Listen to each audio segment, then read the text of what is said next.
highly defendable. And that was very important because of my belief and the belief of many other people that I have great respect for, that the world is going through I'll call it a meltdown. Once the people found out what had been done to them by their representatives, they felt that it would be much better for their health and safety to be somewhere else.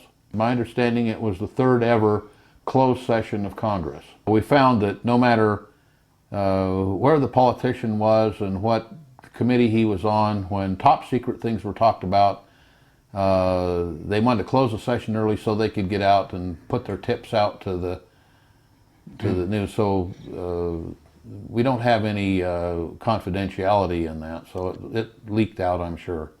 Am I right in assuming that you wouldn't contradict those leaks? I wouldn't contradict them at all. Thank you.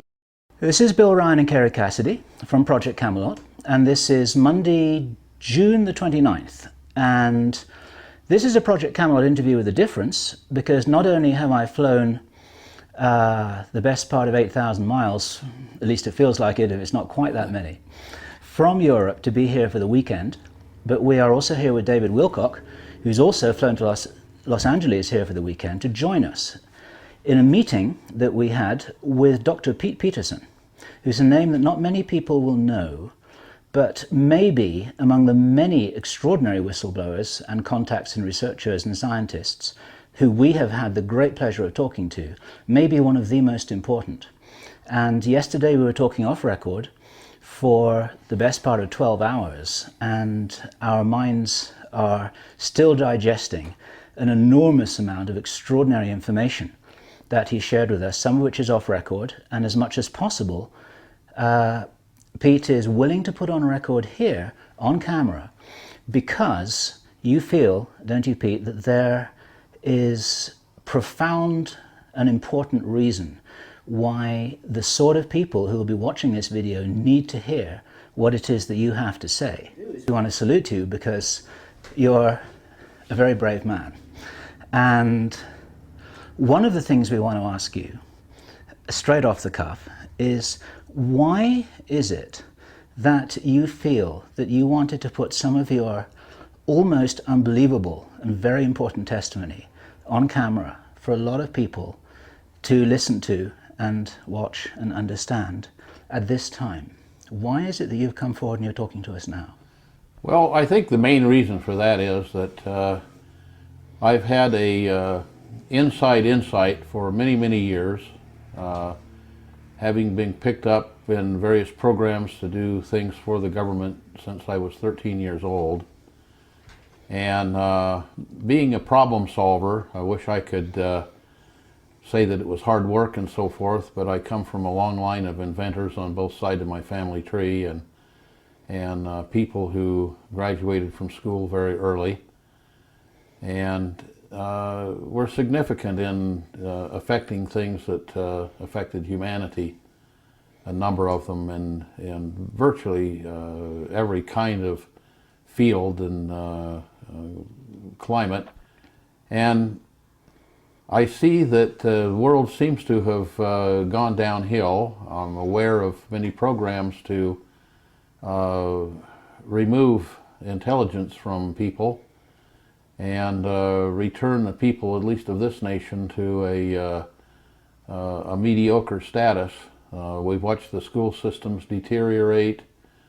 We've watched as my wife likes to say, the program in the school systems, No Child Left with a Mind. And that's her paraphrase for it. And I've seen that the type of government we have, though I'm a patriot and very crudely use the phrase that I got the flag tattooed on both cheeks of my fanny the hard way. I spent 10 years in the Marine Corps, and a great part of that was in combat and combat zones and other things I did for the government, and like to think I am unique in that I was probably shot at on most continents. And anyway, what I see happening is a complete turn away from the way this country started out and in its constitution to what appears to be headed toward a socialistic system where reason and logic has no bearing. And it concerns me, and I have no idea if my voice can help. I have no idea if that can, but I know that my ideas, I have inventions that have proven to be very helpful to society, and many of them have been suppressed by the fact that we had a government that was run by industry rather than by the people. And it's turned away from that, and many industries are actually governed by rules and regulations that make it virtually impossible for them to exist if they do things that are good for humanity. Mm-hmm. For example, we've had numerous things that happened in the industry of alternative power that were very inexpensive, very capable, but what we do is we've, through their own legislation, limited the power companies to being able to charge a certain amount over and above their costs. So when their costs went down, their profit went down, and they couldn't economically operate. What I would love to ask you about, Pete, before we go into some of the stories that you have to tell, and we have good reason to believe that, having spent the best part of 12 hours yesterday talking about a tiny fraction of your experience, I think that we could probably talk literally for days. And what the people watching this video are really concerned about, I think, is what can you help them understand better than they do at the moment about what's really happening on this planet at the moment? What are the agendas of the controllers? How much trouble are we in, and what can people do? And I want to put that question on hold because this is the purpose of this video as far as we're concerned. And there's a whole separate topic, which is a technological topic, because this man we're talking to now has told us about technology that we didn't know existed. And my brain is still reeling over a conversation that we had at breakfast this morning about which I'm going to say nothing. Now, before we start all of that, and that was a wonderful overview that you gave about your intentions, can you give us a little bit of a timeline of your career history, which started when you were very young, a little bit about the kind of things you've been involved in? We're not asking you to name names, but we just want to present you as somebody who people can get some kind of an idea of who this person is that we're talking to, whose name they haven't heard before. Well, I can do that. Very interesting thing we were talking about. I have no idea where these thoughts came to me, but I know that very early on in life, I was so different from the people around me that I thought that probably I fell from the sky in a titanium egg and landed in my grandfather's orchard, and my parents found me there. And I think you're probably right, actually, having talked to you for 2 days. And until I was about 22, I actually believed that. He is real. He's solid. He's real, huh? Then I quit believing that when I was in my mid-20s, and in my last few years, I'm nearly 70, and in my last few years I've started believing that again. Because I find that the people I'm stuck with here on this little spaceship Earth don't seem to have the same view of anything. And it may be that I'm just wacky, but my wackiness has made a lot of products and made a lot of sense to a number of people throughout my life. When for some reason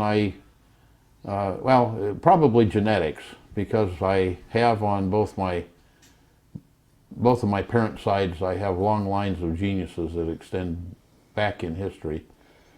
And I grew up in a home that was entirely powered and heated and cooled in a very temperate climate, was powered by the sun and by atmospheric pressure change.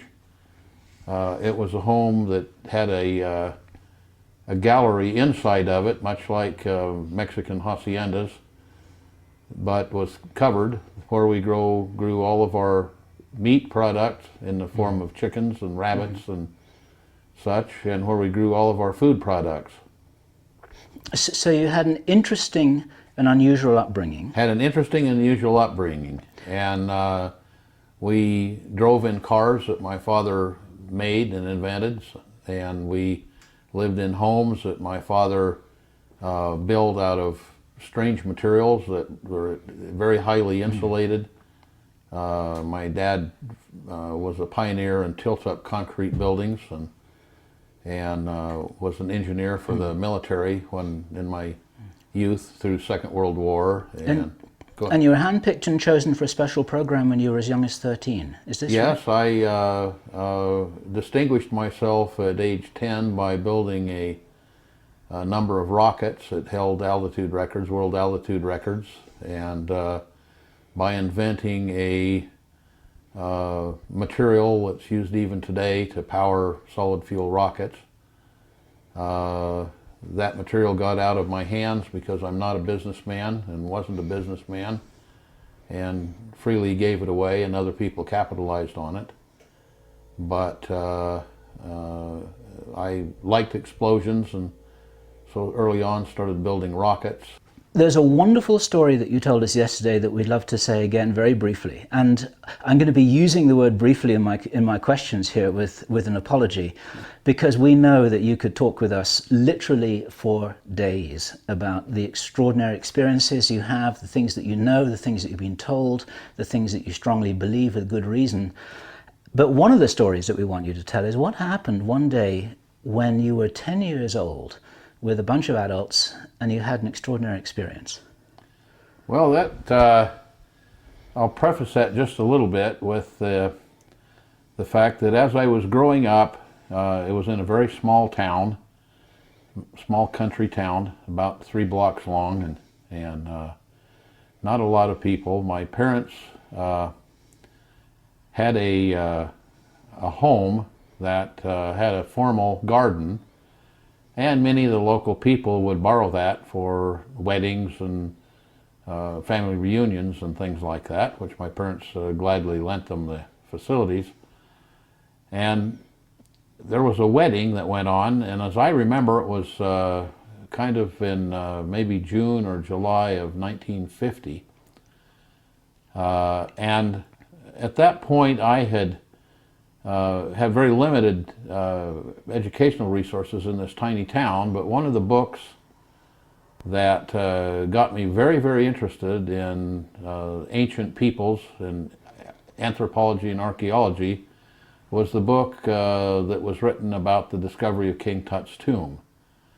And about the time I finished that book, it got me very, very excited to learn about the Egyptians and learn about the technologies that they had and who they were and how they built the pyramids. A lecturer came to town, the man who wrote the book Kon-Tiki, Thor Heyerdahl, and then that got me excited, so I decided I wanted to be an anthropologist, archaeologist, and was dead set on it and reading everything I could get through the state library system on that subject. And along came this wedding, and just about as the preacher was to say the words of destruction to the bride and groom, someone pointed up the sky and said, "What's that?" And everyone turned around. There were about 130 people there, and everyone turned around and looked, and for the next 2 hours, everyone at the wedding watched a series and groups of what I can only call flying saucers flying through the air, some as close as maybe 100 feet and some as far away as maybe 20 miles, put on a spectacular show, and everyone there saw it, as did many people in the surrounding community. Were they all the same? No, there were very different ones. Some were the shape of a pencil and seemed to have windows along the periphery. Some were round like a ball. Some were saucer-shaped with a bubble or a dome on top. Some saucer-shaped with 2 or 3 bubbles on the bottom. If you go back and look through the various flying saucer sightings that we've heard about over the years, there was probably one or two of everything we've ever heard about. And these things would dash away, clear out of sight, and come back. They would run away from the people at the wedding party directly, so you were looking just at one spot.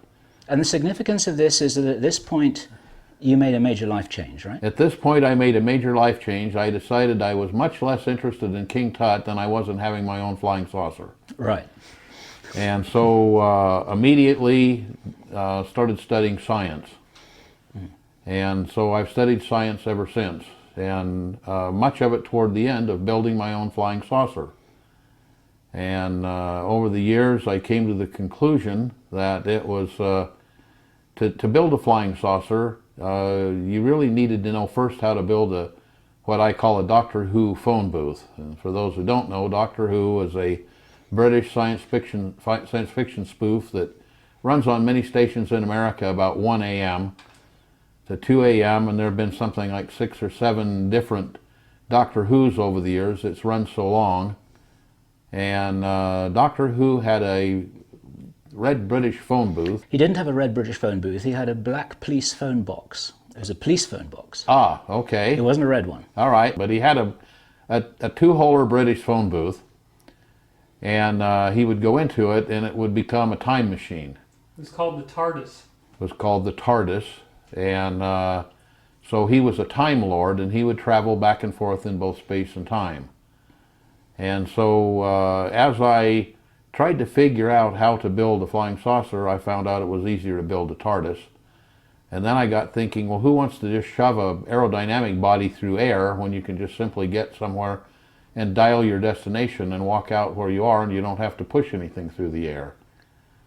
So anyway, I worked toward that end and have done many, many science projects, some for large corporations, some for, we'll call them agencies, and many of them for myself. And I'm in the process now at age 69 of building a laboratory to complete the work that I've done, and having acquired a number of very special pieces of equipment for researching such things. And so that's what I'm about right now, and I'm in the process of building that laboratory in a remote location where there are very little man-made magnetic fields. We don't really get television or radio direct much here, and have very, very little man-made interference, electromagnetic interference, and it allows me to do my work that I need to do.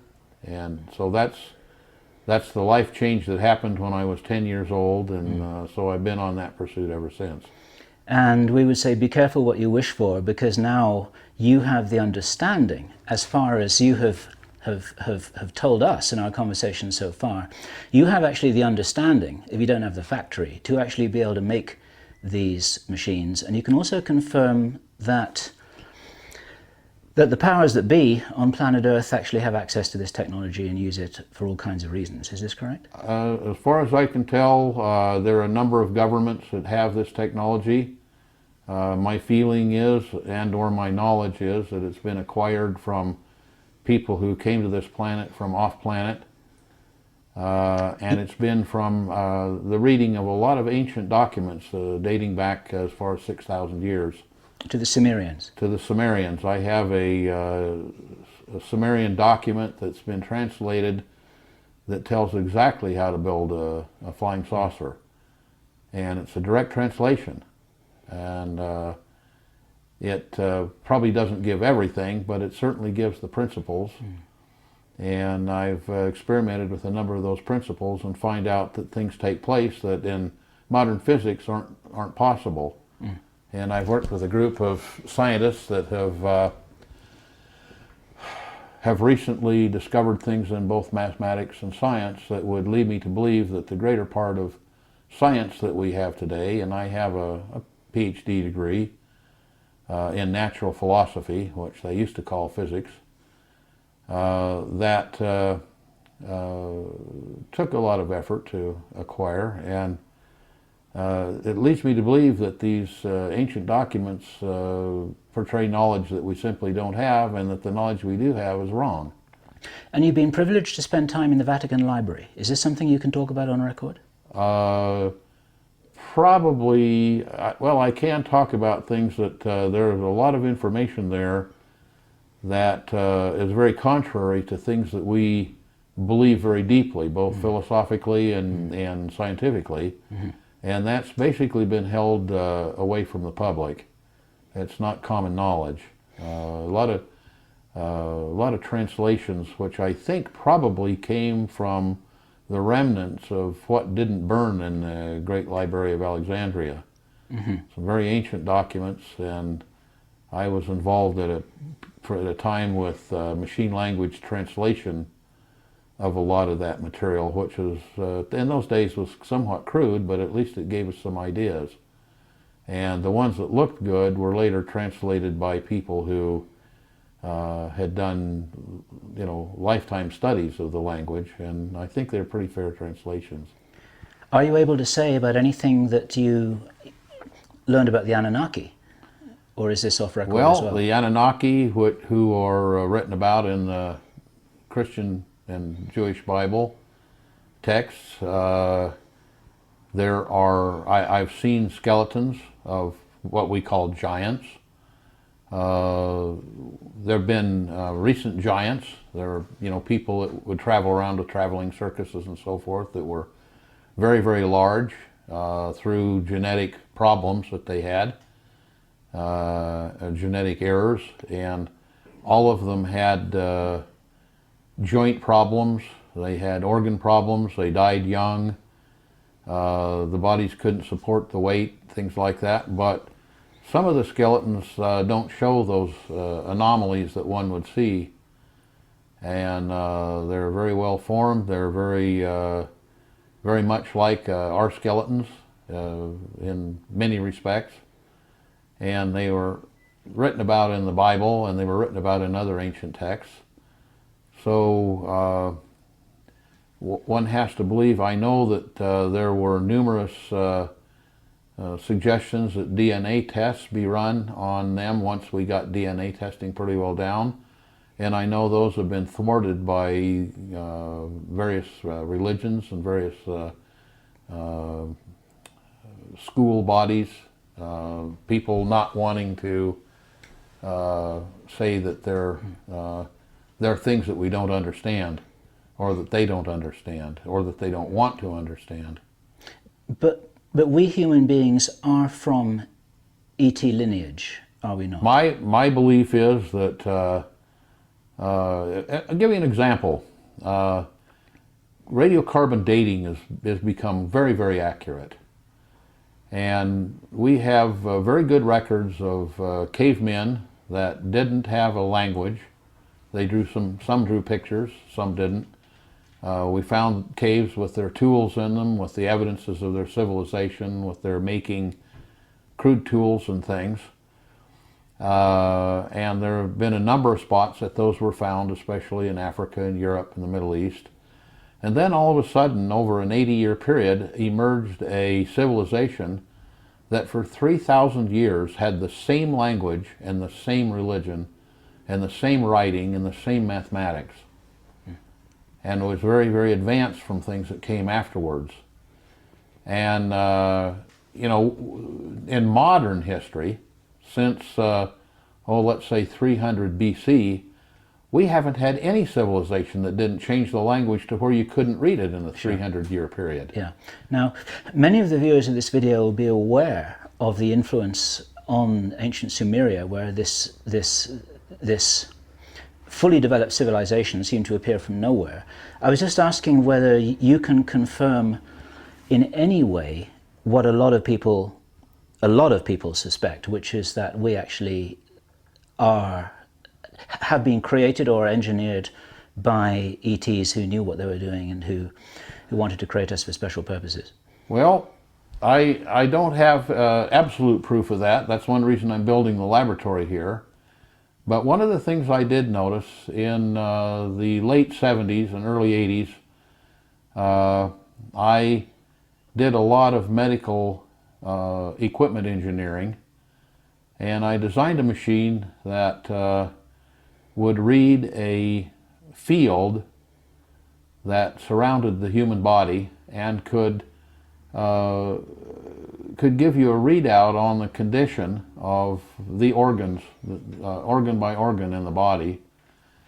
And then it could locate or find or even create a medication that would fix it. And one of the things that I found was in the early beginning that machine could pretty accurately come up with diagnosis rate of 50%. And of course I wanted it to be perfect, and spent a number of years finding out that the reason that I didn't get over 50% was because a lot of people had genetic errors in their genetic system, and as a result of that they had disease processes that were based on those genetic errors. So you had to treat them very differently as people that had a disease that was based on viri or germs or other parasites especially. And so I finally got it to where about 70 to 75% of the diagnoses appeared correct, and the selection of medication treatment appeared correct. And then I thought, well, okay, there's 15% here that I really don't understand. And it was about 10 or 15 years later that we got pretty familiar with and pretty good with genetic testing. And I found that 15% of people had very, very similar sequences in the DNA that were unlike the other 85% of the people, and they were unlike anything else on Earth. They appeared to be alien to the Earth. And so I thought, well, that could be through exposure to some form of solar radiation or some type of ionizing radiation. And so we looked at people that lived in areas that had natural radioactive compounds, like the areas in southern Utah where a lot of the carnotite and other uranium-bearing ores were mined, and people that spent time there, people that were in fallout zones of nuclear testing at the Nuclear Test Center in Nevada. We sent the Gemini capsule up, and it went up, and, well, the first capsule that went up, and so we're all sitting in mission control and called up and, ground to capsule, hello, do you read us? Comes back, and there was dead silence, and everybody laughed because we had the thing, the last guy that went to work had to be the guy that ran for lunch, and right down the street from JPL, right above the Rose Bowl, was like one of the first Jack-in-the-Boxes. And you'd drive in and you'd order, and then they'd repeat the order back, and it'd come back, and you couldn't hear a word. And so everybody realized that these astronauts had taken their turn going and getting lunch, and et cetera, and everybody laughed and thought they were simulating the Jack-in-the-Box effect. It turns out that that's the best communication we had. And so immediately Chris Kraft turns to me and says, Peterson, solve this problem. So I made a thing that we eventually called the lecture laundry, and it was a device that found out why such things took place, and they still take place. We still go to drive-ins and you can't understand a darn thing. But I built some no-noise microphones, but also had a device that removed all of that problem, and we found out there are 3 narrow pass bands where all the information of speech is recorded. 2 of them record the information. 1 of them gives you the identification of the speaker. But that 1 passband that gives you the speaker identification has to have a variable frequency start up and drop off. And so you have a little knob on it. So you turn it on in a lecture, and you turn this knob until you can hear the speaker very, very clearly, and you can hear him perfectly. And you don't hear the airplanes go over, the police cars go by, people shuffling their papers, the noise from the cooling fan, the noise from the rear projection fan, et cetera, et cetera, et cetera. So anyway, one of the little things out of my life. But I used to build those, and when I moved to build my new laboratory 9 years ago, I quit building those. So that's one of the products I intend to put back in production. I checked to see why I couldn't get the final 15% of the diagnostic readings correct, and finally came to the conclusion that it was because these people had DNA that was had come from off planet, and that led me to think, well, if that's the case, there must be some kind of historical record. And when I went back and looked at the historical record, I found out that there are numerous records and numerous archaeological evidence that we were visited by people from off planet. And very probably, in my opinion, not only off planet, but extraterrestrial or extra solar system type of visitors. And you know, there's so many different people that claim having seen such things, that they existed, seen such peoples. There are several broad categories of such aliens. A small percentage of those could be attributed to anything from paranoia to just tall tales or whatever. But when you have as many as there are, all the way down through all of recorded history, leads one to believe that it probably was very, very true that such things existed. And as an example, anyone who wants to find something from the past, read Ezekiel in the Bible. Yeah. In the course of your work, have you encountered any documentation about the existence of our relationship with creatures like this? I have. Most of them I can't talk about. Sure. But yes, I've seen things written by scientists that I have very high respect for. Some were teachers of mine. Some were people that I worked with scientifically in other fields. And there were casual conversations about such things. And that's why I have the beliefs that I have, that we have extraterrestrial DNA in our bodies. And some of us do. It's rather interesting to note that there's been a lot of supposition about various programs to reprogram people's minds, to throw their thinking off, to cause them to believe things that aren't necessarily true, but politically would be a very good thing for those in politics and in government and in religion. And it's interesting to note that mind control techniques work on 85% of the people. And the 15% that they don't work well on are people that have that particular DNA string. Okay. So another, just another verification that those people are very different from the average person. Pete, I'm sure we're going to have tons of people wanting to know, of this 15% DNA category, is it all one type of person, like one race, or are they distributed throughout the population? And if you can't tell us, you can't tell us. No, they obviously run in family trees, along family tree lines or family lines, but they're pretty well distributed throughout all different cultures and races. Thank you. I thought that was the case. And which again would be, to me, a confirmation that they probably did happen, because why would someone come and select just one race or one family line? So this is black and white and Right. red and Amerindian Red and yellow everything. and Okay. green and blue and whatever. Yep. How about your DNA? Are you one of those? As far as I know, I am.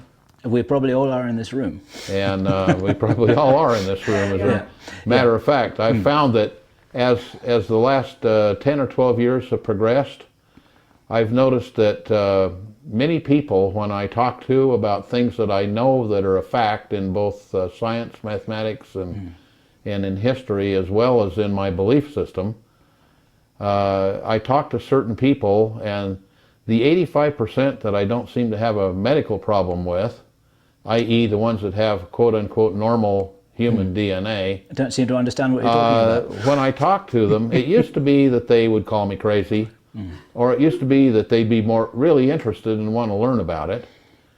But nowadays, when you talk to those people, when you're done talking, they don't say, "That's crazy, you're crazy, I don't believe it." They come back into consciousness and start talking like you'd never said a word. Yeah, Absolutely. interesting. And so the people watching this video are probably among the 15%. They're self-selective in many areas. Well, from what you've told me about the people that you deal with, I would believe that. They're probably in that 15%. Okay.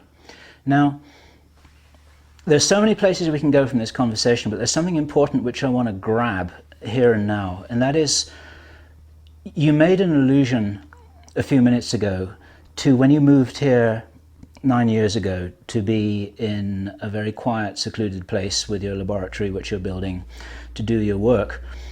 And what can you say about why you are here and why people who are elsewhere might one day wish that they were also here? Well, that's something that in our talks of the last day or so we haven't really gotten into, but I'm in an area that had two requirements for me and for some of the people who I do various things for that are not to be named, but one of them is this area is very secluded from man-made electromagnetic radiation. It's a deep valley with high mountains surrounding it in 360 degrees. The entrance to it is through a very narrow, long, winding canyon. So we don't really get radio here or television directly, and the power that comes in here does have interference on it as well as it has information on it. But it's very, very secluded informationally, and then the place that I chose here is kind of back in a little notch in the mountains, and so it's even more secluded. So that was one reason. The other reason is it's an area that's very highly defendable. And that was very important because of my belief and the belief of many other people that I have great respect for, that the world is going through I'll call it a meltdown. We're going through a change. The alternative thought, radio and television shows and motion pictures are all, and books and movies are all fraught with the fact that something major is going to happen in 2010 or 2012, the end of the Mayan calendar. Earth changes, a number of things. The Yellowstone caldera is very, very active. There are areas up there where the ground has risen. My understanding is it's risen about 4 feet. We all know that there's got to be major volcanic activity under Yellowstone area because we can go up there and see the mud pots bubbling and Old Faithful geysering and you get the same smell the sulfur coming out of Hades. And metaphorically, the same thing may be happening politically. Exactly, and the same thing happening politically. We've best I can tell, we've been printing not only billions but trillions of dollars with nothing to back them whatsoever. And right now I have very dear friends in China that are offering me mature T-bills and mature U.S. bonds that they can't seem to get cashed, and that they're offering for 10 cents on the dollar. And they're trillions of dollars worth. It'd be enough that if the world court system would enforce their eventual payment, every man, woman, and child in the United States would have to work for 4 or 5 generations to pay them off. And what's the connection between that and your being here? Well, that my being here is I'm in an area that, because of its geographical location, has 4 seasons, but it has a good growing season. The area where I am exports both agricultural and meat product in far greater amounts than the people here would consume. One pry bar or one stick of dynamite would shut access and not egress particularly, but it certainly would shut access off, so that if there were indeed a failure of the currency and the ensuing political and certainly geopolitical meltdown, this area would be very protected from large groups of people with no money and therefore no food and no energy and whatever. People come looking for food would probably come to an area like this. Is there anything you can say about your belief of the likelihood of these events transpiring? I've been led to believe in numerous briefings and people that I know in fields that very definitely would know and so forth. They've all warned me that I should be at a place like this, and many people, even those from Europe and other places that had very heavy financial connections in major cities around the world, have closed those offices down, and a great number of them have expressed a desire to move here if they haven't already moved here. When you mean here to this particular area? Here to this particular area. Uh-huh. So you believe that there's something very important happening this year, and this is why you're talking. One of the reasons why you're talking to us. One of the reasons why I'm talking. I've kind of, if you would, come out of the closet, because I think that the people that I find have are the people now that are, say, 27 years old and younger, have gone through a school system that hasn't schooled them, hasn't trained them, and obviously, because if you know anything about education, has very specifically not trained them and not schooled them in political science, certainly, and in politics and in economics and certainly geoeconomics. And they just they don't have an idea of what's going on. And, you know, we look at a president that complained entirely about all the money that the previous president spent, and then in the first 90 days spent 10 times as much. And now it was turned over to the Fed to spend it, and the Fed in congressional testimony on television said, we don't have any idea where that money went. We have no idea. We can tell you where $2 billion of it went, but we certainly can't tell you where $7 trillion of it went or $6 trillion of it went. We don't have any idea. And, you know, the people have just let that pass by. Oh, that means that ourselves and the next 4 generations of progeny are going to have to work their whole lives to pay this debt off, and yet we don't even have any idea where it went or who has it. Mm-hmm. And it's certainly not out there helping the economy. Mm-hmm.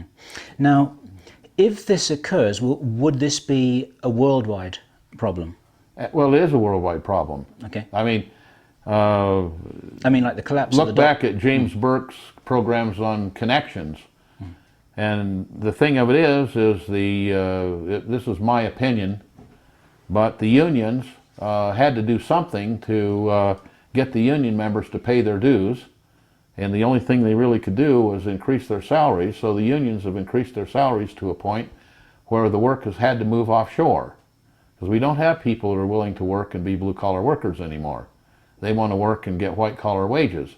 The white-collar people want to get white-collar wages rather than wages that were consistent with their production. So in essence, they've stolen from the blue-collar workers and stolen from the rest of the world by loaning them money and then taking all their natural resources at very low rates. So this has happened all over the world. It hasn't just happened here. Mm-hmm. And so we're seeing economies beginning to fail everywhere.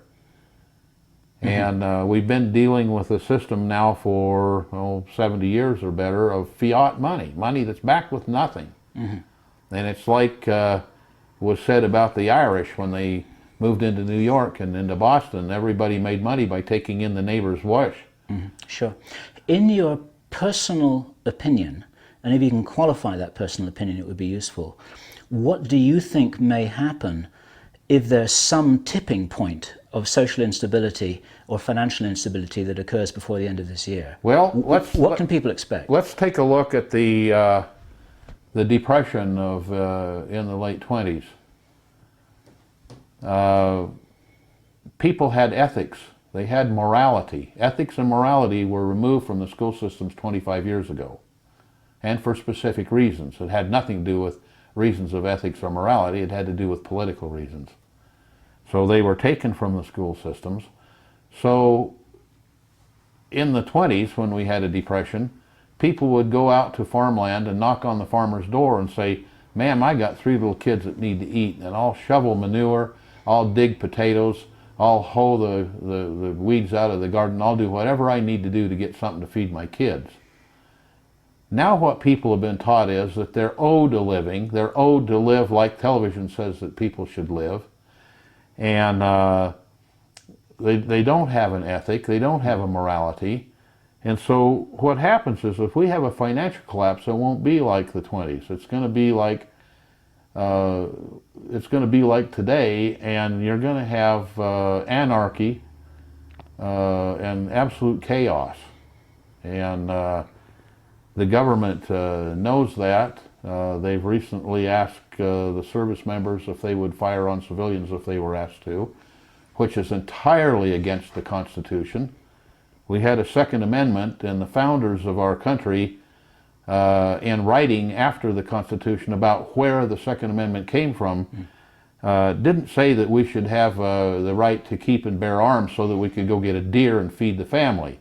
They specifically stated we had the right to keep and bear arms so that if the government, with its military, got out of hand and tried to suppress the Constitution of the civilians, they could take control back, because the government was supposed to lie in the hands of the people. Mm-hmm. Now, not that I believe that the people are smart enough to handle themselves, because they're not. Otherwise, we wouldn't have had the last several presidents that we've had. We'd have actually had senators and congressmen thrown out because they wouldn't do for mm-hmm. us what was necessary. Mm-hmm. And the senators and congressmen had no option, because we had so many splinter groups that they had to keep satisfied that they couldn't do what was necessary for the people as they were charged to do. Is there anything you can say on record about a recent congressional session that you attended? Yes. Probably better not said. Okay. But just note that there was the third, my understanding it was the third ever closed session of Congress. Okay. I understand. But and it is on Google, so... Yeah, I think many things have leaked out about it on Google. Mm-hmm. We found that no matter where the politician was and what committee he was on, when top secret things were talked about, they wanted to close the session early so they could get out and put their tips out to the news. So we don't have any confidentiality in that, so it leaked out, I'm sure. And am I right in assuming that you wouldn't contradict those leaks? I wouldn't contradict them at all. Thank you. But weren't they told to, weren't some of them getting out of the country to relocate in South America? Ask them that. That's my understanding.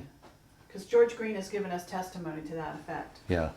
That's my understanding, that a number of them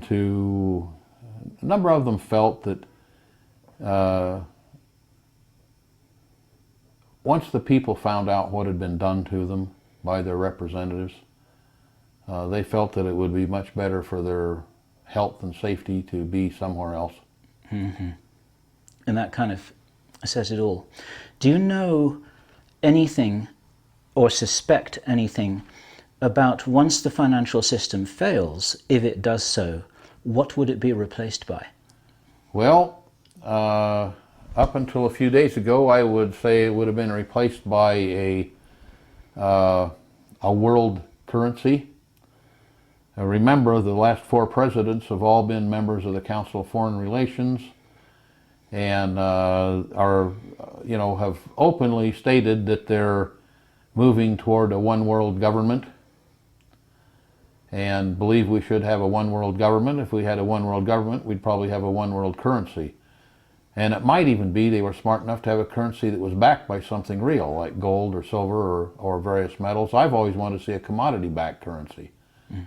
So you could have a currency that was worth so much corn or so much wheat or so much something that was a Sure. real tangible thing. That, Up until a few days ago, you said. up until a few days ago. What changed? What changed was, my understanding is now that there, well, the NAFTA and GATT agreements basically put us into a system where we had Mexico, United States, and Canada almost as one government with three parts.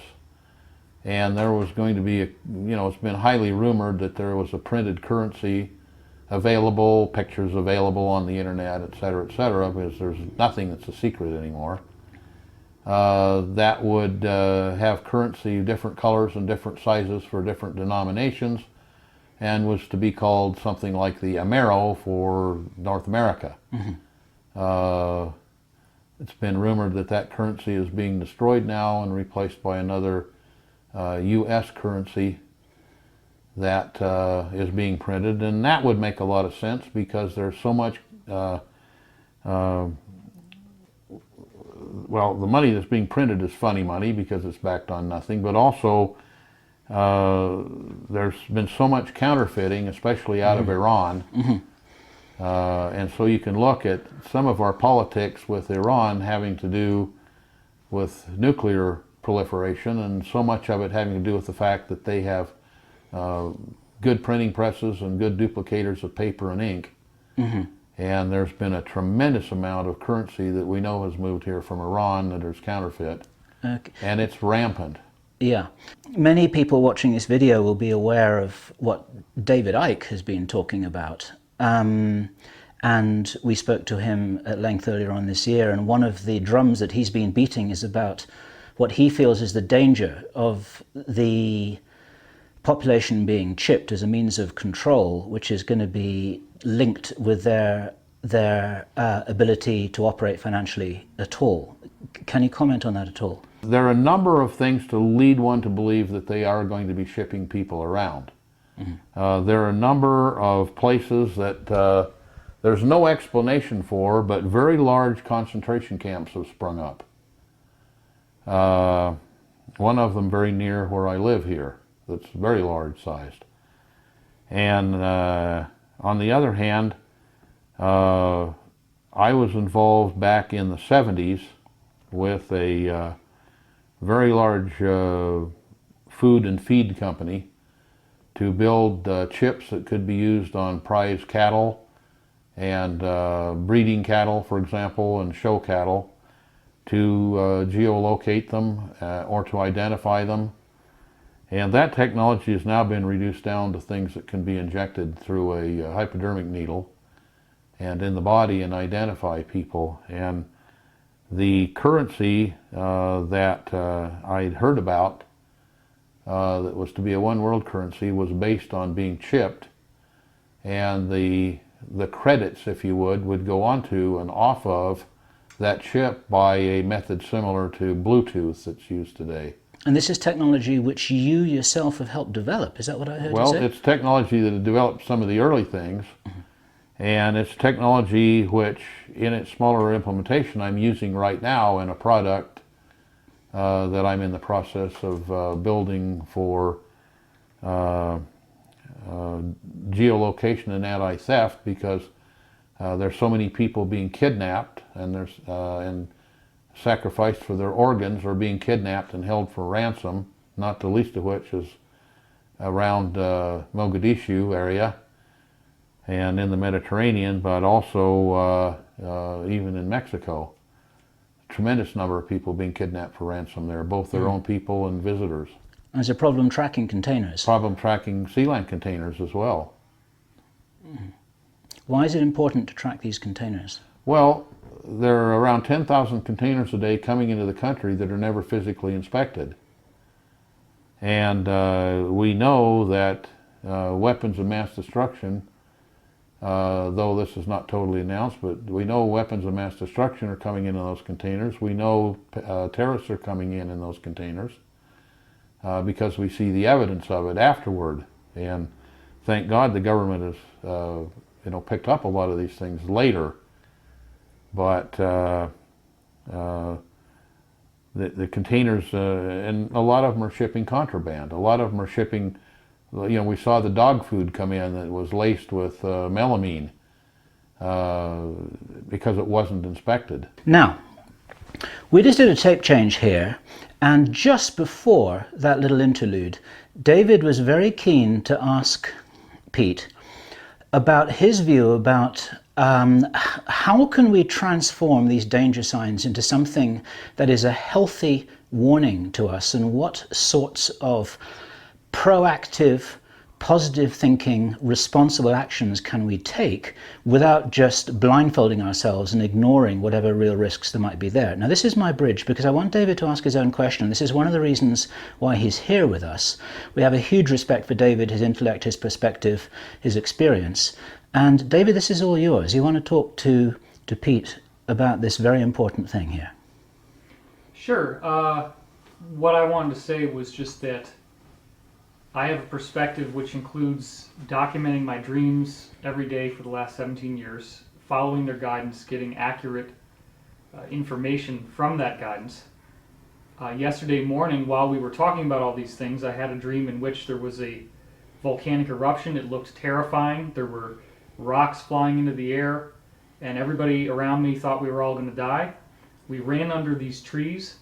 The rocks fell all around us, but we were all fine. Nobody was actually hurt by it. Obviously, it was a disaster.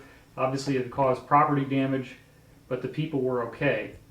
And that's one of many different varieties of data that I've gotten to suggest that even though things look like they could be really austere and apocalyptic, that humanity will persevere through this and that we will be able to have a positive outcome on our own future, and that this is not a situation that's completely outside of our ability to manage. Well, David, you had a question that you asked me just before the break, and I think we're going to agree, but Okay. Go ahead and ask that question again, or make that statement again. It was a very good question. It was about prior warnings not having come to pass, Oh, and okay, therefore yeah. why should we be concerned? Yeah, let me give you some prelude to that. I spoke with another witness who was involved in various compartmentalized projects, one in particular which was at the Montauk base. And he had extensive contact with people on the inside. And one of the things that he said was that the superdomes that were built in all the major cities were intended to be large holding containers for people to be herded in.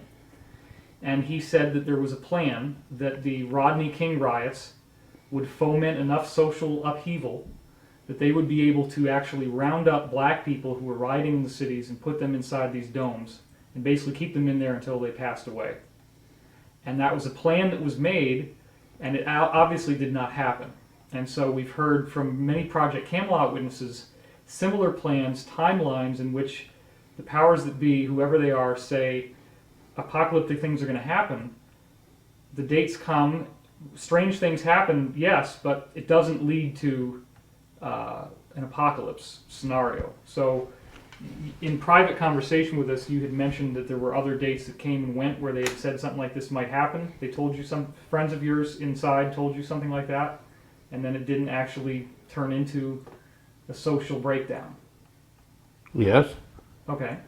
I did say that, and so the question is, Well, the question is, in terms of, you had mentioned before that people have a conditioning to not think and a conditioning of mind control.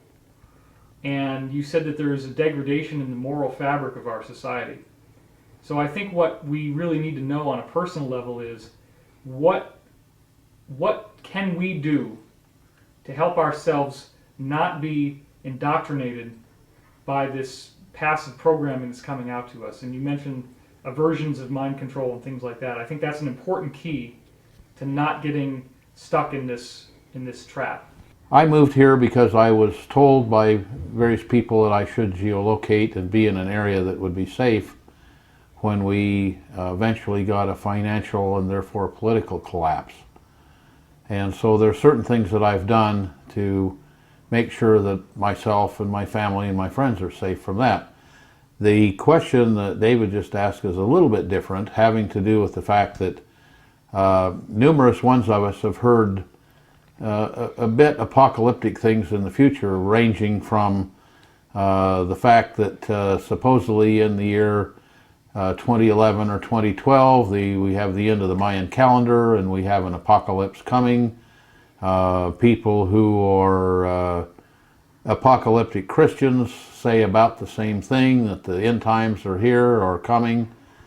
We've heard very, very dire things about the economic posture of the United States and the whole world. And we see things happening. We see Iceland, for example, declaring bankruptcy. And I hear from people that I know in the banking system that a number of the European states are going to follow them in bankruptcy. And when the U.S. currency fails, which I can't imagine that it won't, because we've printed so much currency and put out there that's backed by nothing, it's all beginning to come home and roost. The T-bills and the bonds are coming back to us, and I can't see what's going to happen there. We have the huge collapse that when before the current president took office, $16 million was going to solve all the problem, and please get this bill through, and we can take $16 million and put it out in, and it barely passed, and we got that through, and then it seemed like 3 weeks later we didn't know where the $16 billion was even supposed to go or what for, because they passed the bill without even knowing what was going to happen. That $16 billion disappeared immediately, and now all of a sudden we needed $7 or $9 trillion, and then we needed 20, and so we don't have any idea where that went. And so the things we've heard in the past about there going to be a failure, the time came and left and there wasn't a failure, but this money was pumped somewhere, and of course the system had a lot more inertia than we anticipated. So now what we have is something that the actuality is coming to roost. I drive around in the town that I live nearby, the large town. It's about 50 miles south of me. And drive around there, and I look in the little malls and I look in the big malls. The big mall has closed. We only had one mall in the town, and it's a gross population nearly 750,000 people. And the one mall that we had, the people that had the mall failed and went bankrupt, and it's closed. All the stores that sell non-essential items, jewelry stores, bed and bath stores, etc., most of them have closed. Sporting goods stores, most of them have closed. What you're saying is that we haven't been here before. So we haven't really ever been here before. We've heard that things are going to happen, things are going to fail, but life continued on as normal, and the government continued to print money and pass it out to its friends and so forth. And so therefore, we're in a bit different set of circumstances. I moved here in 1999 because I was told by 2001 that the system was going to fail. And here we are 8 years later, or 9 years later. In fact, you were ordered to come here. I was. And so we found out that no, it didn't fail. And I'd go for a briefing, and there'd just be a shock. We don't understand it. We don't have any idea why it hasn't failed. I mean, we just don't know. The only thing we can do is say there was so much inertia. Mm-hmm. So now it's beginning to fail, and it isn't just beginning to fail. It's increasing on a logarithmic scale, and very shortly I see that it just about has to do that. Which then brings us back to the first question that David asked just before the break was, what do I see that we could offer the listeners out there, something that they might do? And I can say, well, in my personal opinion and what I've done, I put my money and my talent, my skills, and my abilities where my mouth is. I've come here and I'm self-sufficient. I grow all my own meat, all my own vegetables. I have stored up those things that are going to be critical to society. I picked up the tools that I didn't have that allow me to do things in such an environment and such a society to produce things that are going to be necessary for people to have. And you can even make your own radio and probably fuel your own truck. Exactly right. And I have a number of vehicles that I now have engines that'll burn alcohol. I have the equipment, and I have the seeds, and I have the tractor, and I have the land, and I have the water to grow material that I can make alcohol from at a much larger rate than I need. Now, a lot of people listening to this will say, but I'm in the middle of a big city and I've got a wife and a mortgage and 2 kids who are at school, and I hear what you're saying, but what can I do? I'm not in that situation. What would you tell them? Well, I've taught survival for better than 40 years. And my particular area of expertise in survival was urban survival. And I was asked to write a book about urban survival, and I started the book out, and I can tell you that, and we got into that a little bit earlier, I can tell you that today there isn't any such thing as urban survival. Who knows their neighbors? In 29, people knew their neighbors and they had ethic and morality. Now the ethic and morality has been taken away from the children, and the children are now in their 20s and 30s. The community's gone. The community is gone. We don't have a community that would do that, and we have people that have children, and now some of them have a couple children. What are you going to do when your kids say, Daddy, my tummy hurts, I haven't had anything to eat for 2 weeks, and you smell the next door neighbor over there who was a wise squirrel and put something up, and you smell him out on his barbecue because he's got no power but charcoal, cooking a couple of freeze-dried steaks. And you have to ask yourself, what would that person do? Okay. But there are a lot of psychological operations that have been put in place in preparation for all of this. And there's mental self-defense, or mental preparation, emotional preparation, spiritual preparation. Is there something that you can speak to about that, whatever people's circumstances are? I will do that, but first I want to suggest that take a look at the things that have happened. Forget the political, economic situation. Let's take a look at things that have happened in this country over the last, say, 4 or 5 years. You've got the debacle that occurred in New Orleans, and then you've got the next debacle that occurred in Texas and Mississippi. And you got to see that, no, all those people couldn't leave town because they got out on the freeway, and the freeway was jammed, and everybody got stopped, and they ran out of gas, and there wasn't any gas. The people that owned the service stations left to get out of town also, so there wasn't anything for the service stations. You look at New Orleans, it was, I knew people that were getting water to New Orleans that had been ordered a year. It was a year until it got delivered. There were people who got thousands and thousands of trailer houses that were stuck in the Midwest and never got shipped down there. Nobody got to use them. But by the time they got where they could have put them down there, the things had already decayed, and they found out they were made with the wrong materials, and they were outgassing toxic things. Yep. That was how well the government was prepared for that, and they saw it coming and saw it coming and saw it coming. Nothing happened.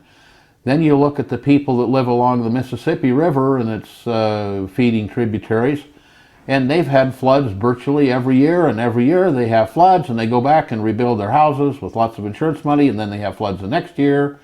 We have, the weather is changing, and I think it's changing to the colder rather than the warmer, but you mentioned anyway, the weather is changing very definitely. It's changing right here where I live, tremendously so. And the last couple winters, we've had 2 to 3 times the snow that we had the previous 10 years.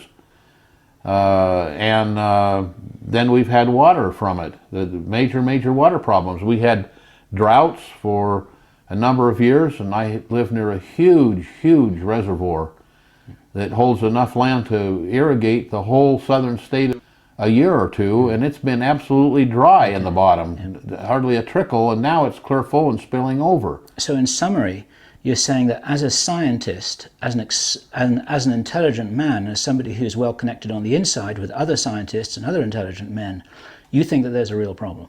I think that there's a major real problem, and I think that people who don't see that and don't realize that simply have put blinders on.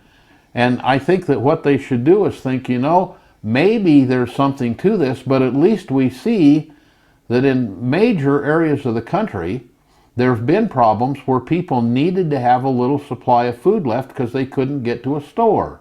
They need to have things that if they have to leave their home, like in the area that I'm in, and in California especially, and in other states especially.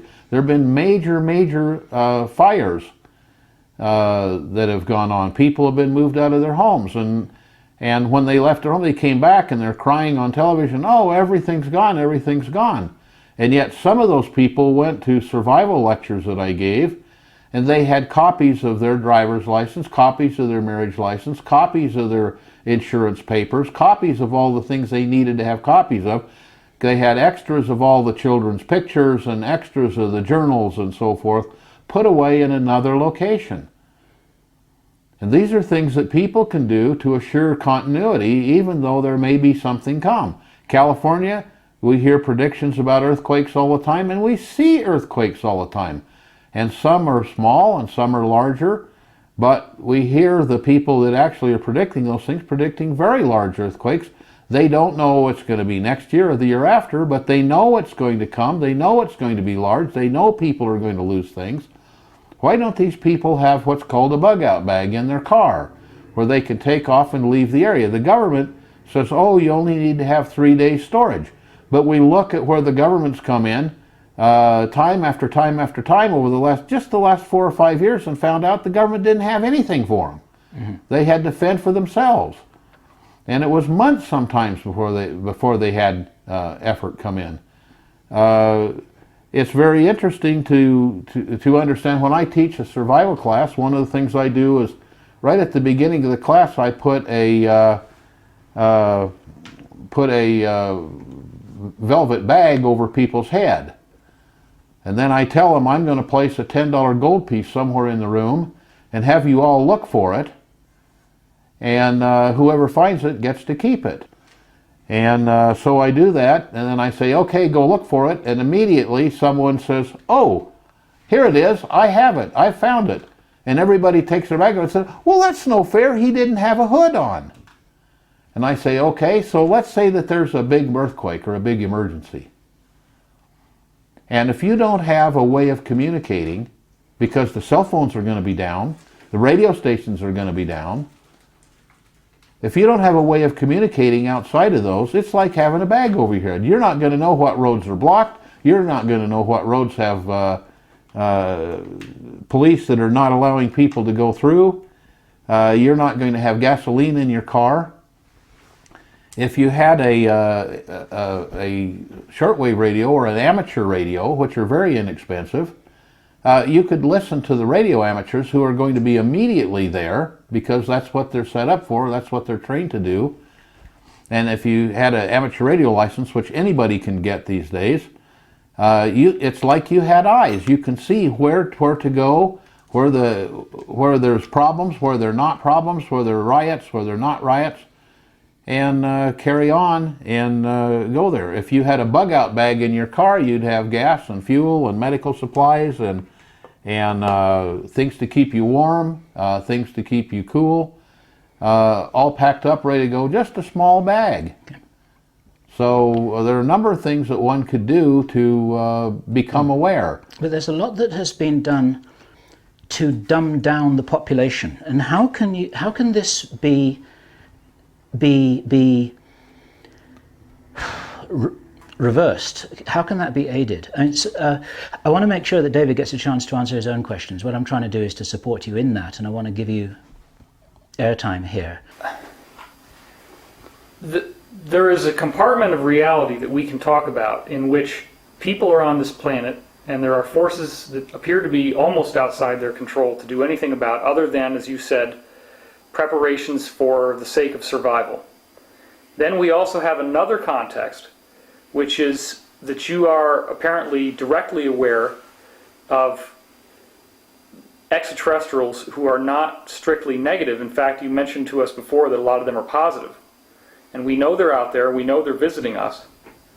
And while I don't believe they're going to just come down and save us from problems, there appears to be a greater reality that we are all involved in, and that this situation, my understanding is that the situations we're going through are going to be instrumental in helping to purge the negative influences on this planet that have been prevailing for so long, not make them worse. There will be certainly a crisis time that we go through, but that's part of a passage into a more organized and enlightened society. That's how it's been explained by many different accurate sources, in my opinion, including ancient prophecies that speak of the coming of a golden age. Well, one of the things that I did in studying survival was I went to numerous places on the face of the earth where there were survival type things taking place, whether it be genocide in Africa, whether it be eruption of volcanoes, whether it be tornadoes and tsunamis. I've gone to those places studying survival, and I know one thing. There's one person I can rely on, and that's me. And all the rest is conjecture. I found out that the people that survived were the people that were prepared, and some were prepared mentally, and that's the major preparation that you could do. But I know that when you believe in other people, that may or may not happen, but if you believe in yourself and follow up, it does happen. And you don't have any worry. And I found out that a few days or a few hours or even a few minutes can be the difference between life and death. And so I would just as soon spend a little time and a little effort and a little money and be able to take care of myself and my people. And if other things happen, so much the better. I have things I can share with others. Yeah, I don't dispute that at all. In fact, I am very well prepared for eventualities in myself. We also at Project Camelot have interviewed enough different witnesses that we are trying to look at the big picture perspective, and I do believe that we have an intelligently guided planet. I do believe that the things that happen on the planet are not random, and I do believe that society itself is going through an evolutionary process. And a lot of the things that you shared with us already off the record reveal that there are potentials of the human being much greater than what we currently understand. You've also suggested that there are efforts to suppress our natural ability that have been put in place. And I think that while absolutely preparing is important, I think anything you can tell us about how people can strengthen their intuitive faculty so that they have an ability to get in touch with that part of themselves that does have the knowledge. You've mentioned remote viewing before, too. If they have some way, something you can share with us, a way in which people can greater empower themselves to the greater awareness that they actually possess, and how that could help them through these transitional times. I think that would be important to hear. Well, actually, strangely enough, we really agree. And I think we're both saying that one should do both, because then you don't have to rely on anything. You don't have to rely on somebody else. And that's the problem. What's been taken out of people over the last 20 years is responsibility. People have to take responsibility. And if you look at over the millennia, the people that we've considered major prophets, such as the prophets of Mohammedanism, prophets of Christianity, prophets of records such as Nostradamus and so forth. Every one of those and all the religions have said, take responsibility and prepare yourself. And it's the things that David's talking about to prepare are exactly correct. People should have those skills. They should go out and practice those. And I know that your group has been superb in providing evidence and providing a website that's a fantastic website where they can go and look and find out people that are talking about such things, people that are saying such things.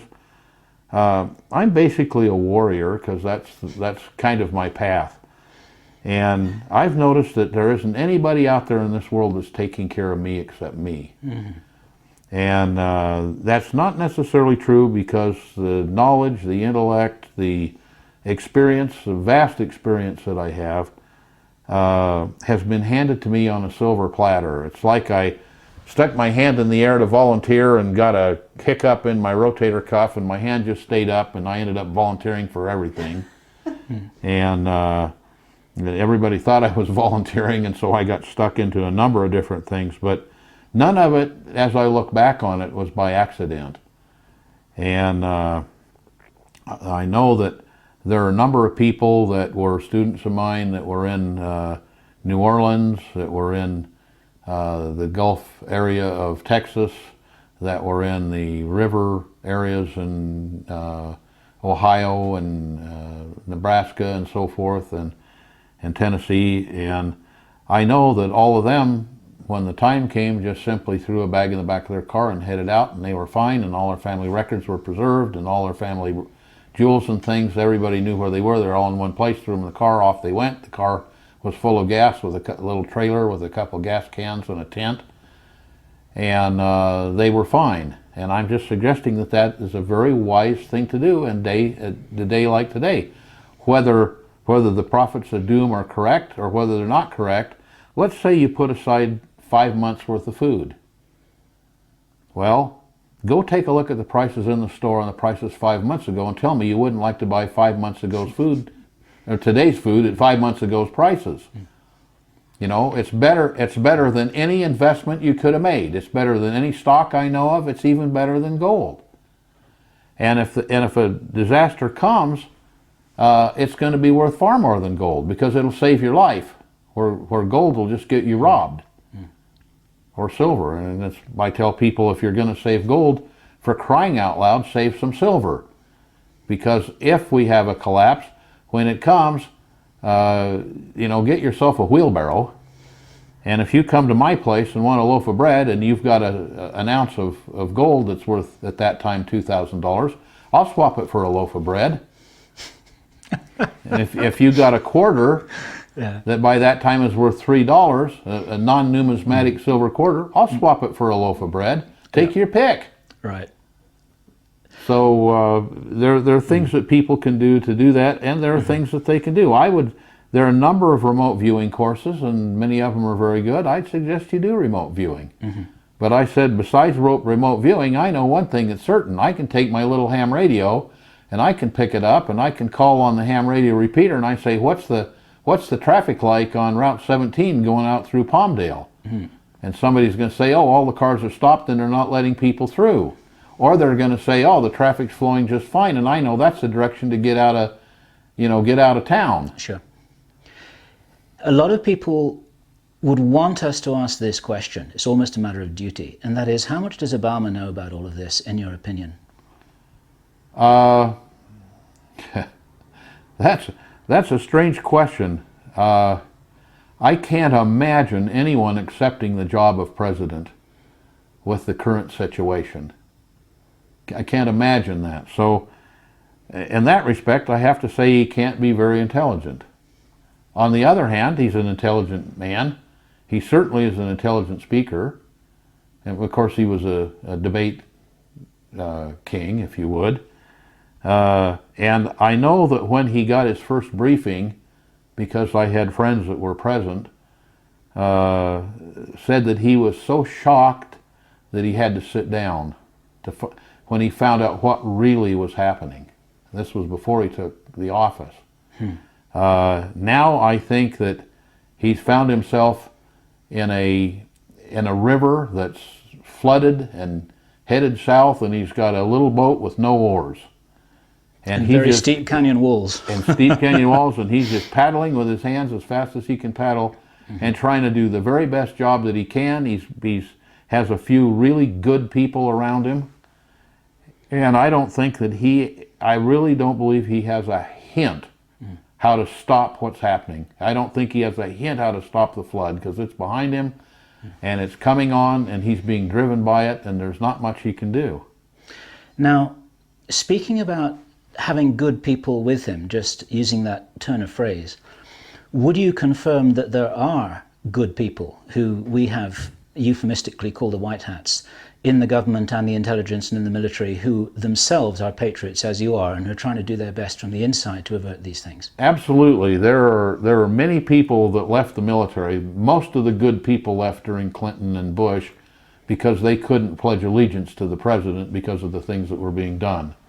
So many people left. On the other hand, there were many people that stayed behind because they knew they were going to be needed, and they sacrificed not principle, but they had a higher knowledge and stayed behind so that they could apply the knowledge that they had when the time came. That's where they thought they would be most valuable. That's where they thought they would be most valuable, and they were the true patriots because they did what was best for the people rather than what was best for themselves. And these are the people who are keeping you informed sometimes, is that Some of right? those people are the people who are keeping me informed. I understand. I mean, it's more that they're keeping me informed because they call me for ideas, and I'm kind of an idea man, and they call me and ask me what might we do here and what might we do there. Because you're above all a problem solver and a technological... I'm basically a problem solver. Do you think there's ever going to be a disclosure that any of this stuff about UFOs or other races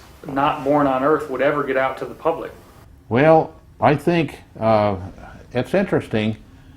I've been told that a number of the apocalypse films that have come out recently and a number of the science fiction things that have come out recently as movies have been partially funded by the government. Mm-hmm. Wanting to get familiar in our minds the idea there might be people that could come and help us. There might be some kind of divine providence that would help as well. And I've heard kind of through the grapevine that I know that Reagan was asked to disclose such things, the truth about flying saucers and alien people. I know that JFK was asked those things and said he would do something, and I know there was pressure put to bear on both of them to say nothing. I know that the current president, I don't know this, I have heard that the current president was planning to make such announcements later in the year or late in the year. Mm-hmm. And whether... Are you willing to say the date when you and that information that you no, got? I know date I was told, and I can tell you the same people that told me that date told me that the U.S. currency would fail in 2001 when they ordered me to move here. Okay. So who knows what's going to happen, but I've heard that that his desire, and I may be wrong, I don't know. I've heard it through the grapevine. A man hasn't told me himself. Mm-hmm. And He's under orders, isn't he? He's just the front guy. my feeling is that we haven't had a president since right after George Washington that wasn't under orders from someone else. Mm-hmm. And if you go back and take a look at it, it's pretty obvious. And then if the guy doesn't obey those orders, then he may find himself in trouble. May find himself in trouble. Uh-huh. And you want to talk about who's behind him at all? I really don't. Okay. Well, about the announcement, though, you were working up to an announcement. You were saying that he may announce something at the end of the year. What would that be?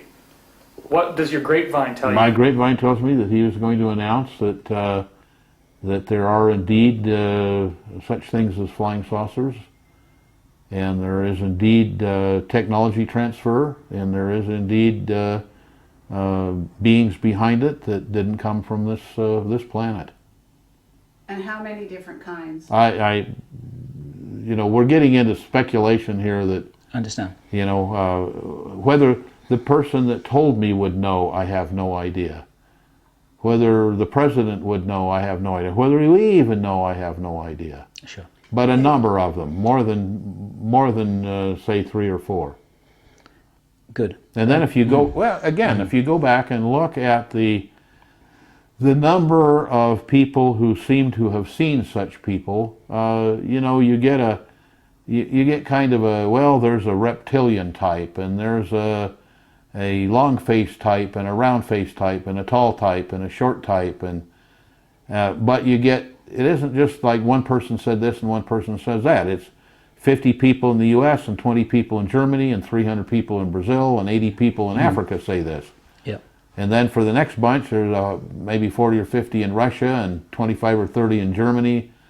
And, you know, you can't discount all of those things when from totally disparate regions that have no real communication and people have no real communication with each other, you hear people doing exact descriptions and large amounts of exact descriptions. And tens of thousands, if not hundreds of thousands, reporting contact with the little guys with the almond-shaped eyes and the big heads, right? Who many people say are responsible for abductions. Do you know anything about that at all? All I know is that I've talked to a number of those people, and many of them seem to me to be very credible. Many of them seem to me to have read somebody else's report, and then they wanted to be in the thing and made it up. Okay. Are any of these abductions military operations? I wouldn't have any idea. You don't know? Okay. Look, I can't see why the dollar didn't crash in 2001. Absolutely couldn't see why it didn't crash. Because it was backed with nothing. And it was inertia, in my opinion, it was inertia only that carried it on. And sure, there were a lot of people behind the scenes manipulating various things. You saw how they manipulated billions and billions of dollars that didn't even, not only were bogus dollars, i.e. dollars that were printed with nothing behind them, dollars that didn't even exist. I mean, people fail to look at this fact. If let's say, and we'll use just round figures, let's say that there's $1,000 issued. Okay, who issues the dollars? The Fed issues the dollars, totally outside of the Constitution as far as I'm concerned. The Fed issues $1,000. Let's say they then rent those dollars to the bank. What does the bank do? The bank rents those dollars out to people so they can buy a car, a home, whatever. And they say, we'll rent this out to you and it'll be at 5% interest. Now what that means is they've taken $1,000, and they can, if they have $1,000, the banks are allowed to loan out $17,000. So you have, let's say you have 10% interest on $17,000. So now that's $10,000 plus another $7,000. Where does the $7,000 come from to pay it back? It wasn't ever issued. It didn't ever exist. Yeah. How can they pay back more than there ever was? And people don't understand the concept of, fiat money. Yeah, right. It will be. There are many videos on Google that people can watch on this very subject and get educated. Yeah, absolutely. And the problem is that people have been taught if you just stick your head in the sand and don't look, it isn't going to bite you. And keep on watching American Idol and you'll be all right. And keep on watching American Idol and keep on going to the movies and keep on, whatever. I'd like to say one thing. There is footage that you can see of an announcement that Rumsfeld made on September 10th, 2001, about money that was lost in the military budget to the tune of $2.3 trillion the day before September 11th. So is that in any way related to what you're talking about with the year 2001? Probably is, and there are a number of other things. Let's look what happened on September 11th.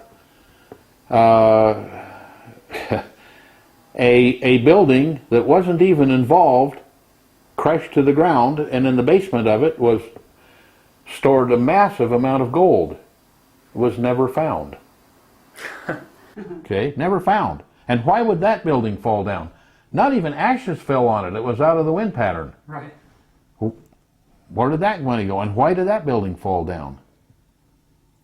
Well, do you know the answer? I think I know the answer, but I don't know that I'm convenient with giving that answer because, I don't want to prompt somebody to go look for it because I know what I feel they'd find. I think what they'd probably find is an early grave. By now, people watching this video will understand why we were so keen to introduce Pete to this audience, and will understand what we were saying when we referred to 12 hours of off-record conversation yesterday that we haven't even begun to bottom out even so. And what we're able to provide here is only a very short summary of some of the things which Pete knows. And so with apologies, we're going to move on, because we've only got a certain amount of time and a certain amount of tape, to other areas, because there's an extraordinary amount of experience and information which you may want to share. And let me first of all ask you if you're willing to share any of your experience about working with Russian scientists and in what capacity you did that. Yes, I'd be more than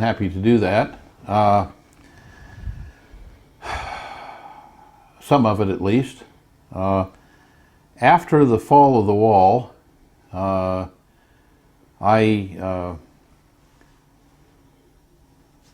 went to Russia and worked with a number of top scientists there that were involved in their space program. And you went to Russia, let me say euphemistically, in a professional capacity? Yeah, in a professional capacity. And I came by invitation and went there. One of the things we did was we took, and I'm going to use Russia in general terms, meaning the old Soviet Union. I went to The USSR. various countries that were at one time part of the USSR. And I was there, for example, when Ukraine declared their independence. Mm-hmm. And I knew the man who was the first president there. And so we took out of the USSR a lot of technology that had been pent up and brought back and donated it to the government here.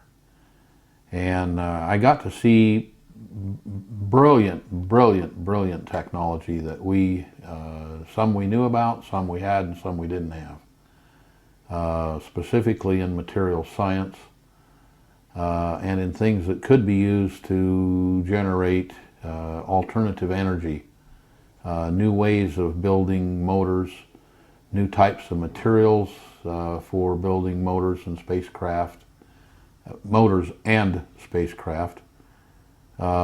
New ways of storing electricity in capacitors, which would be very handy in making electric automobiles, meaning that you could take all the energy that normally is sent to the air as heat in braking and put that energy into a capacitor device, which would then bleed off into a battery and recharge the battery of the car to a certain extent. Did the technology behind the Aurora come from the Russians? No. That technology was invented specifically right here in the United States by a scientist that in my memory, worked for General Dynamics for a period of time, and probably worked for Rocketdyne or General Atomic for a period of time.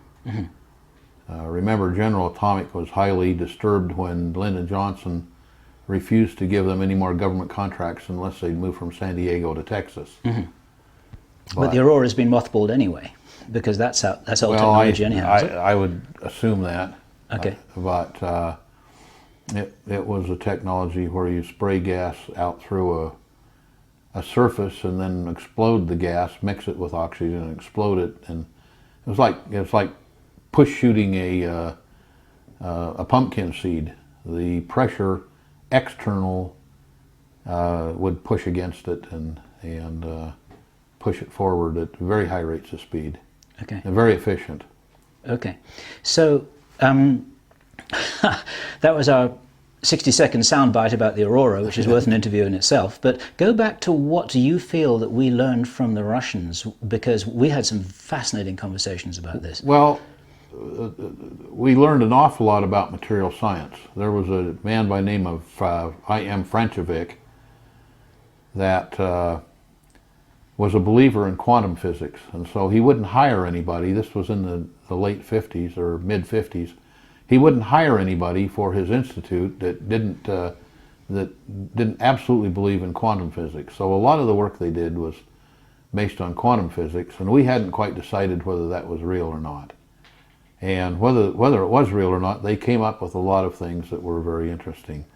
Additionally, they were doing a lot of research work in such areas as remote viewing and telekinesis and such things, and we learned a lot. We brought a number of people out from there that taught us things, and this was a very interesting thing that happened in the Soviet Union. If you look at their government, it's kind of a three-branch party system that you have the people from industry, the people from government, and the people from the political pedagogy, that so that the vote, to get the full vote, you had to have someone vote that it wasn't in violation of Stalinist-Leninist political dogma. And a lot of science was definitely outside of Stalinist-Leninist political dogma. And therefore the scientists were very frustrated, and so there was a lot of information they were willing to give out because their government had told them it was baloney anyway, so why not give it away? They wanted to see their ideas and thoughts utilized. And secondly, there were a lot of them that one way or another snuck out and came to work for the West and brought a lot of very good information, including a lot of the very basic things that were happening in what we'll call psychic phenomena or mental talents. It really isn't that. It's actually a definite science, and there's a lot of technology that's behind it, and we hear a lot of stories about that from the government, a lot of past history that's much of it disinformation, and we're told that, well, we learned a few things from it, but it wasn't particularly good, and I think that that's very wrong because I know it was particularly very good. And I can't imagine that they're not using that kind of technology. Additionally, we learned a tremendous amount of things about outer space technology. We learned a lot about the amount of radiation that you find in outside the ionosphere and the problems that that causes. We had some problems with our early astronauts because we didn't know what was there. And noticed there were several lulls in our space program as we found out new things and then geared up to take into account the malevolence of outer space. And you know, out of that came a lot of conjecture that there was way too much radiation for us to have had people in outer space. And one of the things that very much interested me was when the Mir space station was crashing and they were worried about the fact that it had a little radioactive material on it that might cause problems on Earth, and they didn't know exactly where it was going to fall. But one of the things the Soviets announced, and one of the things I do is I listen to shortwave, because when you listen to shortwave you hear about the same event, the same people, the same place, the same time, and a completely different story of what went on there. So the press in the United States is either completely ignorant or it's completely controlled as far as I can tell. But one of the things the Soviets did was announce the weight of the Mir station. And when you look at that weight, you find out it was about 5,600 shuttle loads of material. And they didn't launch that much, we didn't launch that much. And so why would the Mir weigh as much as it did? And the explanation is, which you can find out for yourself if you merely take a sensitive Geiger counter on a plane flight, is how much radiation is up there just at 30,000 feet. And you're allowed one or two chest x-rays a year. You get a chest x-ray every 2 or 3 minutes. And out there, you know, that was a problem. If you look at some of the symptoms of problems some of the early astronauts had, you'd realize that it probably was radiation poisoning. How did the mass that constituted all that extra shielding? My feeling that the extra mass that was there on that station was shielding. How did it get up there? That's an interesting question. I didn't see us launch anything that could have taken it there. Did the Russians launch it there? Not that I know of. Mm-hmm. I mean, you've seen... Okay. Now, what that implies, then, is that we could never have made it to the moon in the way that it had been advertised that we went to the moon, because everyone would have been fried. Is that too simplistic a conclusion? Well, that's my conclusion. I mean, I know one thing. You can go to look at the moon diorama at Jet Propulsion Laboratory, and you can ask the question, was the lander pressurized with oxygen? They said no, we didn't have a place for it. They had to wear their spacesuits. And here's the astronaut standing there with his spacesuit on, and here's the door to the lander open, and you can see that that spacesuit wouldn't fit through that door without the astronaut in it. Yeah, right. But so I did have a bit, you know, there's a bit of speculation there. What we've been told by our witness Henry Deacon is that some of the Apollo missions did actually go to the moon, but not without help from our friends, as it were. Can you make any comment on that, or is this Well, not... it's my feeling as a scientist that if we went to the moon, we had to have help from friends. Okay. And off-world friends you're talking about. I'm talking about We're talking about friends in high places. friends in high places, Okay. from high places. Yeah. But we do have friends in high places, do we? As far as I know. Do we have any enemies? As far as I know, we do. And is I mean, that there have been malevolent things happen all over the world that, you know, you can't deny cattle mutilation. And you can't deny some personal or human mutilation, right? or certainly biomedical manipulation. I mean, it's happened. Somebody did it, and it could have been done from here. But when you examine that, you know, Linda Moulton Howe has written extensively and spoken extensively on these things and examined them extensively. I grew up with her in the same school system in the same town, and know that she was exceedingly bright and got brighter and brighter as time went by. And I don't doubt that a lot of her conclusions are correct conclusions. She's someone that I would absolutely trust in that. And it appears to me, you know, I say if something happens in one spot, you don't know. But when something happens time after time, year after year, in all different kinds of locations where people don't know each other and don't communicate with each other and don't read each other's newspapers, and it doesn't make the press, it seems highly likely that those things happened. I understand. Now, among many other things, you are, let me use the word, an electronics genius, if I may. And are you in possession of any information about the constitution of implants that have been recovered from abductees? Well, I've talked to people who have removed what they felt were implants. I deal almost daily with nanoelectronics and microelectronics, and the descriptions and pictures I've seen have nothing to do with any nano and microelectronics that we have in this, you know, from anyone that I know of here on this planet. Many of them are, or most of them are biological in nature. I know that one doctor who's removed a number of what they felt were implants, the implant acted like it was alive and moved through the body away from the surgeon trying to remove it. I knew that some of them, when they were taken out, were minutely dissected, and I've seen the pictures of that. And they're devices that signals could be obtained from that were obviously intelligent signals. They were not random things, they were not biological things. And yet it was biological material that had obviously been engineered for a specific purpose. That's really And valuable. I've never seen anything in writing that would lead me to believe that we had that kind of technology on this planet. And when we're talking about friends or enemies in high places, you'd feel that wasn't a particularly friendly thing to do. I have no idea. It could well have been. And I wouldn't doubt but what we've had that from both sides, friends and enemies.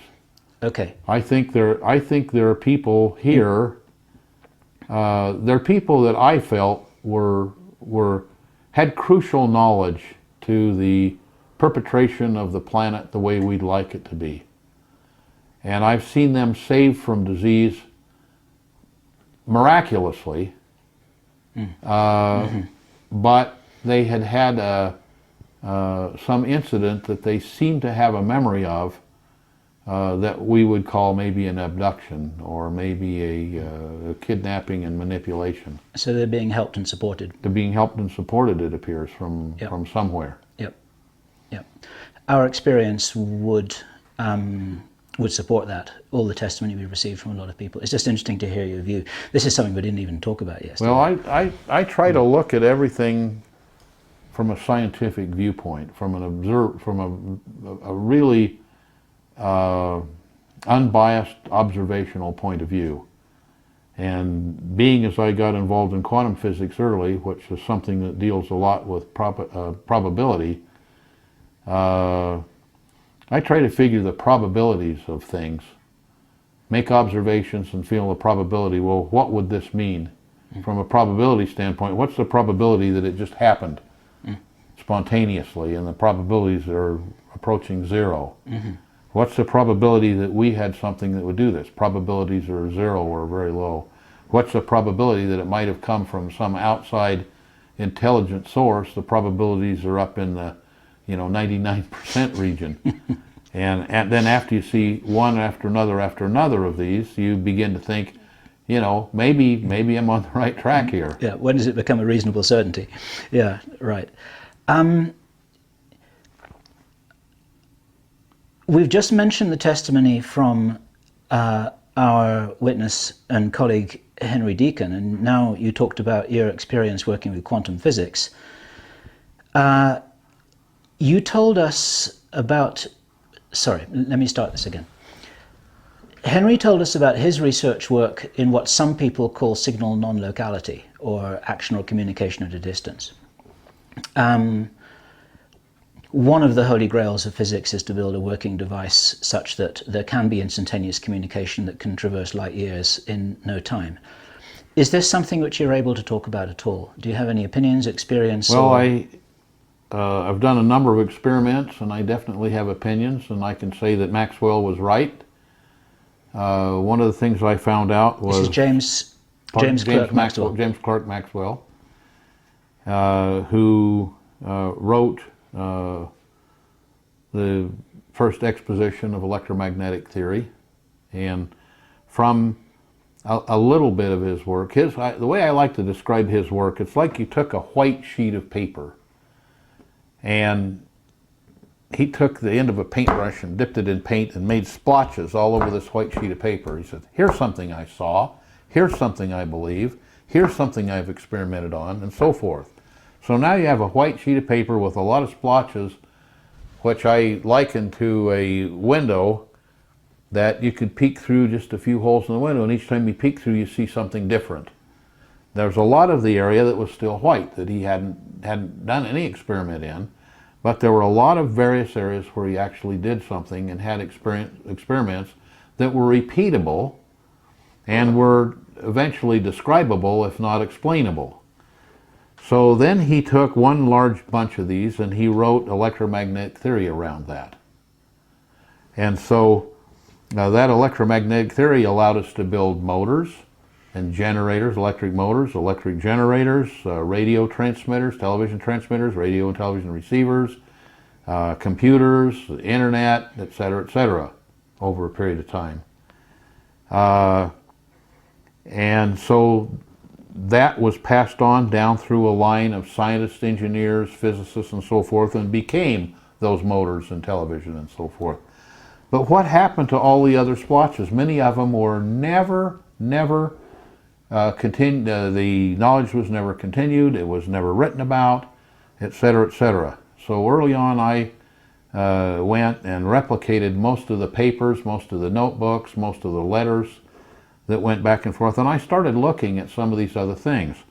One of the things that got out that people did look at was a thing called action at a distance, which meant that something happened in point A, and at point B, which could be clear across the universe,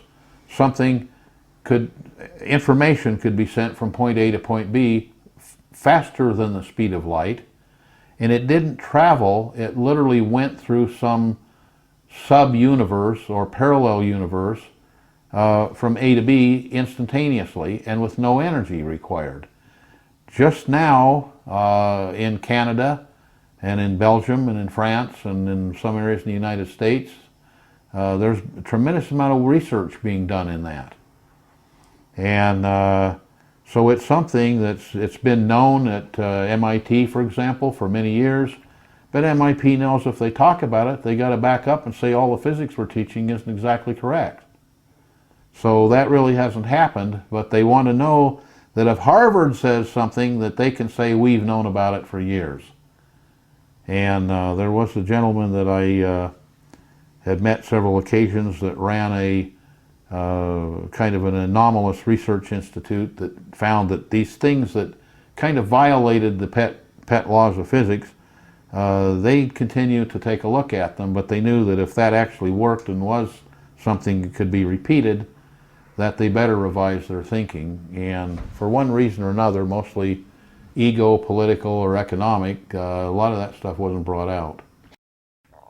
What can you say about whether there were any practically functioning devices built that were able to utilize this theoretical principle of communication or action at a distance? Probably nothing. Okay. I remember that Henry Deacon said that he had actually worked on these devices. He said that the work had been done at Livermore prior to Alan Aspect's experiments in Paris in the 80s. Yeah, the problem is when you said practical. Okay. Now here's the problem. If you have something that works that doesn't use electromagnetic radiation, you have to develop a whole entirely new technology. Like, how do you tune it? You know, when you tune a radio, what you're doing is altering the problems with practical. We may have a practical technology or not. I know that once I get my lab built, we're going to have a practical technology, because I have a lot of work that I've done and ideas that I've done, and I now need to build a prototype. And it's how to tune something that doesn't have a time function. And so how can you transmit more than one signal at a time? And then I don't necessarily want to expose that information, mm-hmm. because not that it's going to be a billion-dollar product, which it would be. I mean, imagine a cell phone that'll work anywhere in the universe with no energy, mm-hmm. or such little energy that it's inconsequential. Mm-hmm. And so, or internet that works that way. As Hal Puthoff once said to me, somebody who I believe you once know, he said to me, as the dog said, so many trees and so little time. Exactly right, exactly right. So at this point, I'm going to thank you very much for the conversations we've had both yesterday and today. We're still on tape. We've got some time left here today. I'm going to hand over to Kerry with the microphone and the camera. David also wants to ask you some questions about his particular interests, and we want to make sure that we can capture all of this as we possibly can do. So with huge reluctance, I'm going to get out from behind this camera, because I'd love to talk to you for hours more. I hope we're going to get this opportunity later. Thank you very much for your interest. Been involved with trying to build flying saucers. You usually found flying saucers, if you look at most of the movies, there's always seems to be a robot involved with it.